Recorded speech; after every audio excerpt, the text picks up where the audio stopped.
Breaking news, the Chicago Bears have made multiple roster moves, so I'm here to cover that for you guys. So let's get into it. What is going on, y'all? Faiz Sports Talk back at it with another video talking, of course, NFL here to talk about the Chicago Bears. So if you're a Bears fan, hit the big red subscribe button, people. I promise you, you won't regret it. Hit the bell icon so you're notified every time I drop a new video, guys. And as always, make sure you're following me on my social media platforms. All right, so quick hits here. Got some roster moves. Thought about making separate videos, but I'm like, what the heck? Let's just combine it all into one for you guys here. So the first first roster move that happened was that the Chicago Bears placed Alex Leatherwood, offensive lineman Alex Leatherwood, who we got from the Raiders after he was cut. They placed him on the NFI list. What is the NFI list, you might ask? It is the non-football injury / illness list. So basically, if you're dealing with a non-football injury or illness, they place you on this list.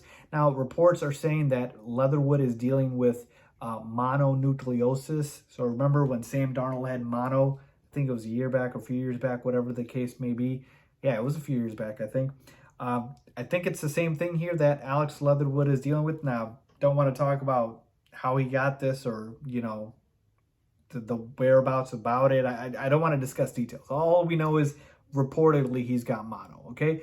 And head coach Matt Eberflus said he's going to be out for at least 4 weeks. So that is the update on that. Now, the other roster move that was made was directly related to this one, which was the Bears re-signed Michael Schofield back to their active roster. And that is because of the fact that Alex Leatherwood is now on NFI.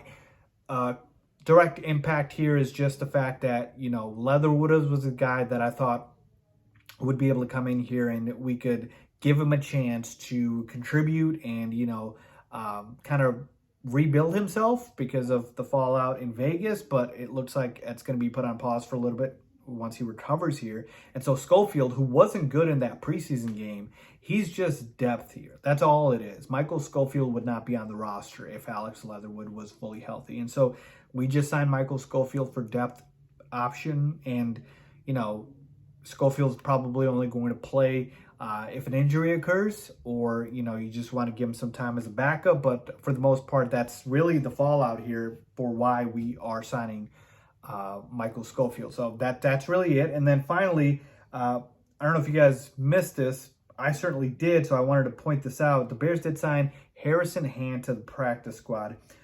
So Hand is a cornerback who was on the Minnesota Vikings, and he was a 5th-round pick back in 2020, okay, from Temple. And he had a good rookie season, or at least a decent one.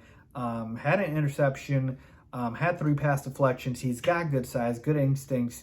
Might not be the fastest guy because his 40 time wasn't great, but Harrison Hand has some talent. So I'm a little surprised the Vikings let him go, or we, you know, kind of had him where we could pluck him away. And it seems like we're taking all these Vikings players with, you know, IMS and with Armand Watson. So, like, this is the 3rd Vikings player that we picked up. So, I think he could be decent. Let's see what happens here. He's not going to play unless we, of course, have an injury. We have our cornerbacks in Jalen Johnson and Kyler Gordon and Kendall Vildor. So, this is essentially a depth option. Again, he's on the practice squad. So, not much major impact here. But, yes, folks, so that's really it in terms of the roster moves. Going into this Packers game, the Bears feel pretty healthy, and I like that, you know, another week for Lucas Patrick to you know, recover and get even better. And, yeah, man, that's the best thing right now is, knock on wood, that's what I'm trying to do here. The Bears are healthy, and they'll have their full team. Again, there's guys like N'Keal Harry who's out, you know, on IR and whatnot. But for the most part, we've got our full main guys healthy going into the Packers game. Let's hope it stays that way. So, wanted to give you guys an update. Let me know what you guys think. Leave a comment down below as always.